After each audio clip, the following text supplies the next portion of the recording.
Unit 2 covers set theory. In this unit, we will cover the following topics. We will learn the language of sets. We'll learn how to compare sets. We'll learn about set operations. And then we'll use what we've learned to organize information and answer questions involving survey problems.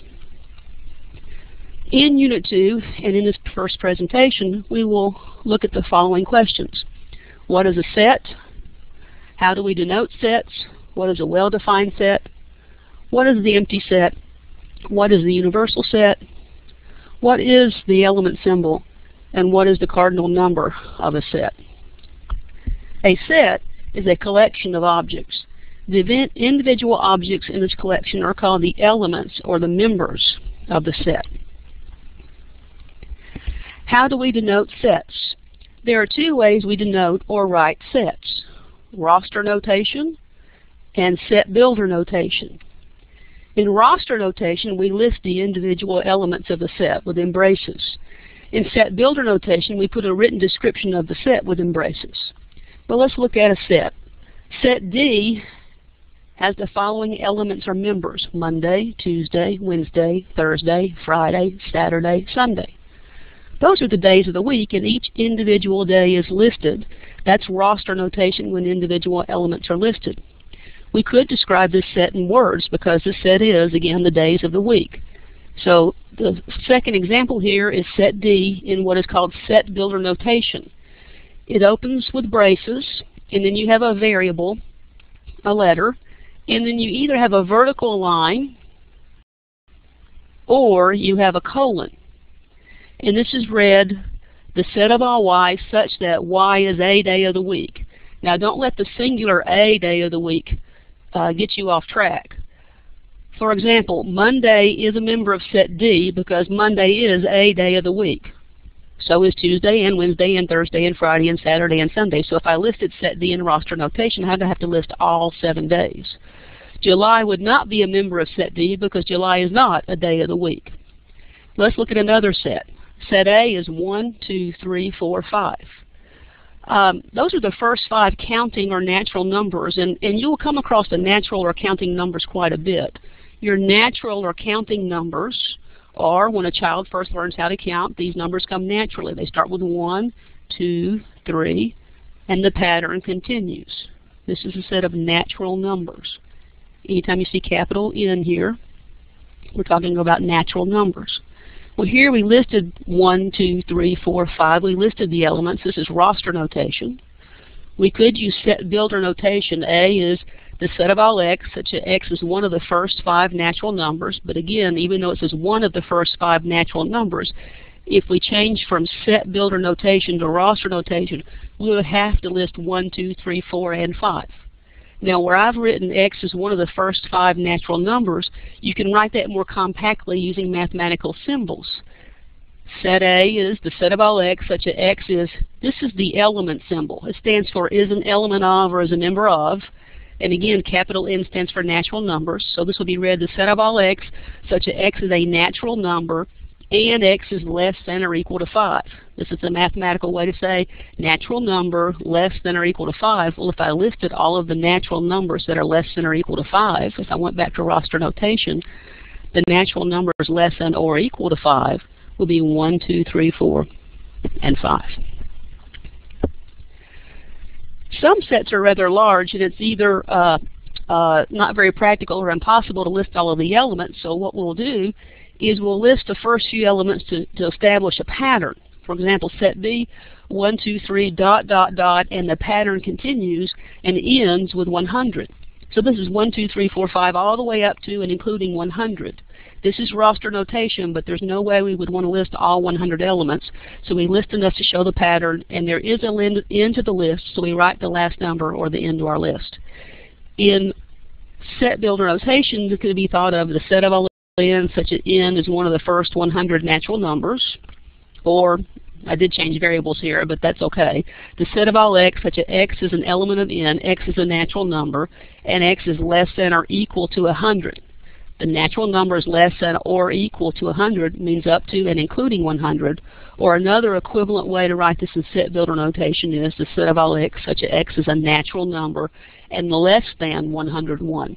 The natural numbers up to and less than 101 will be 1, 2, 3, up to 100.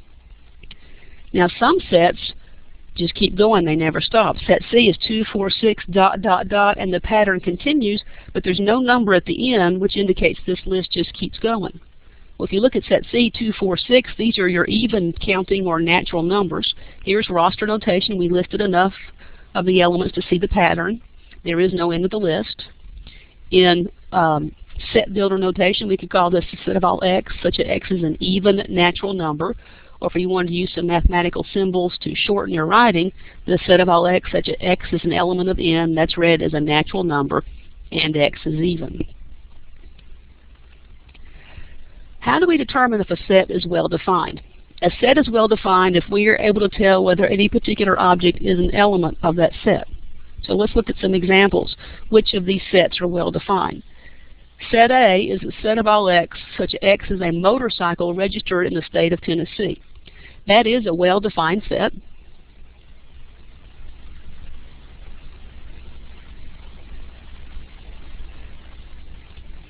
All of the motorcycles registered in the state of Tennessee, that is something that we could investigate and document or determine whether a particular motorcycle is registered in the state of Tennessee.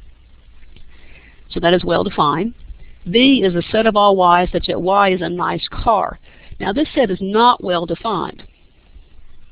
The reason it's not well defined is what I consider to be a nice car, you may not think is a nice car. As a matter of fact, my opinion of a nice car has changed over the years. What I thought was a nice car in high school is not what I think is a nice car today. Today a nice car to me is a car that's paid for and it runs. So my view of a nice car has changed over the years. That's not a well-defined set. C is a set of all D such that D is a frightening dog. Again, this is not well defined because a dog I find frightening, you might not find frightening at all, and vice versa. And then D is a set of all D such that D is a dog with a current rabies vaccination. This is a well-defined set. Dogs that have current rabies vaccinations, that is on record at the appropriate office. What is the empty set? The set that contains no elements is called the empty set or the null set. Notation that we use for the empty set is either a 0 with a slash through it or a set of braces with nothing in it. For me personally, I like this notation. It was easier for me to understand when I was learning this for the first time because I can see that this set has nothing in it. What is the universal set? The universal set is a set of all elements under consideration in a given discussion. We denote the universal set with capital U. For example, if our discussion was the last digit of your phone number, or last digits of phone numbers,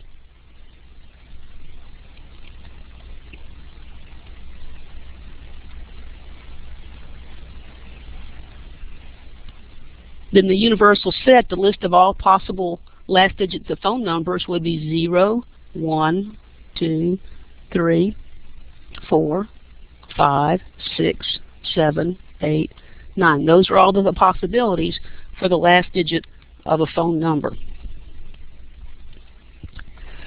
What is the element symbol?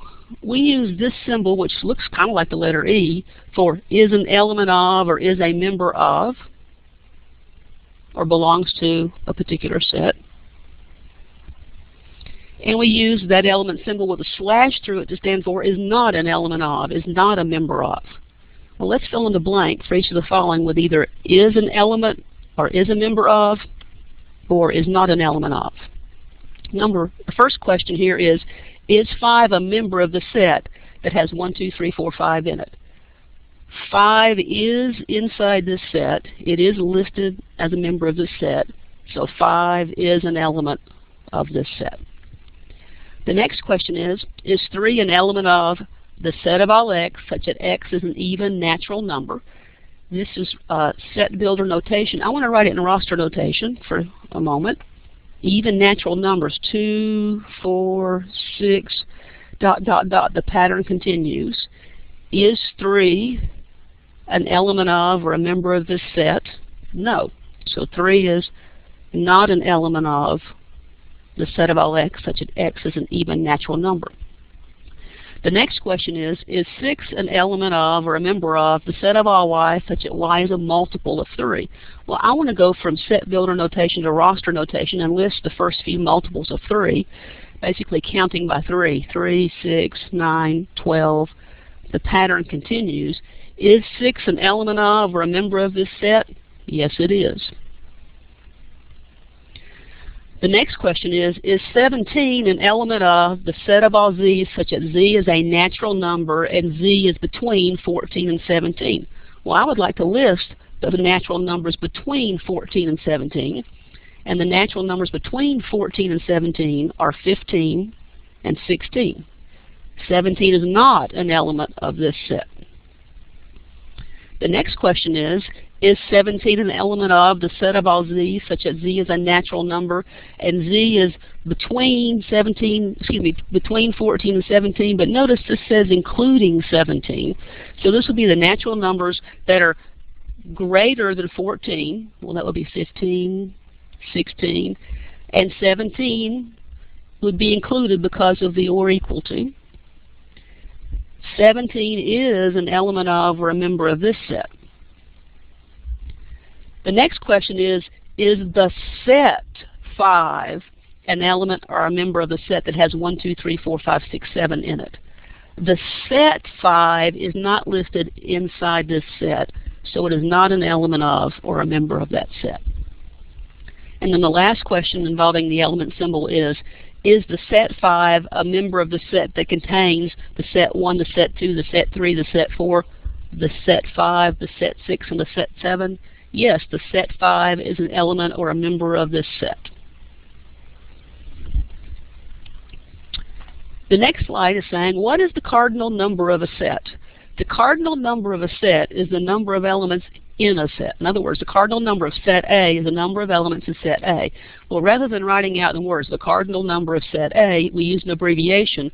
This abbreviation is supposed to be read the cardinal number of set A, but I have to confess I think of this as the number of elements in set A. A set is finite if its cardinal number is a whole number. An infinite set is one that is not finite. We're going to find the cardinal number of each set. Set A has dog, cat, and horse in it. Set A has 1, 2, 3 members, so the cardinal number for set A is 3. Set B is the set of all x such that x is an odd natural number less than 7. Well, I would like to write that in roster notation. All of the odd natural number less than 8. All of the odd natural numbers less than 8. 1, 3, 5, and 7. Those are all of the odd natural numbers less than 8. There are 1, 2, 3, 4 elements or members of this set. So the cardinal number for set B, the number of elements in set B, would be 4. C is the set of all y such that y is a natural number and 4 is less than or equal to y is less than 6. In other words, we want all the natural numbers starting at and including 4 up to but not including 6. So all of the natural numbers starting at and including 4 up to but not including 6 will be 4 and 5. There are 2 elements in this set, so the cardinal number for this set is 2. Set D is the empty set, which can also be written this way. Braces with nothing in it. How many elements in that set? There are no elements or 0 elements in that set. The cardinal number is 0. Now set E is a set whose elements, whose members are sets. Set E has the following elements or members. The set A, the set that has A in it, the set that has B and C in it, the set that has D, E, and F in it, the set that has G, H, I, and J in it, and the set that has K, L, M, N, O in it. Set E has 1, 2, 3, 4, 5 elements or members in it. The cardinal number for set E is 5. And finally, set F is 10, 11, 12, ... The pattern continues up to and including 25. And you could count 10, 11, 12 all the way up to 25. But I noticed these are consecutive natural numbers. And this reminds me of back when we were doing credit card problems. If we were trying to figure out how many days you had a particular balance, that was consecutive natural numbers there as well. And, you know, we could count the days, or we could use a little shortcut, high minus low plus 1. This works when you're looking at consecutive natural numbers here. And so if we did that, 25 minus 10 is 15, plus 1 is 16. And if you want, you can count 10, 11, 12, all the way up to 25 to check and see that you do indeed have 16 members or elements of that set.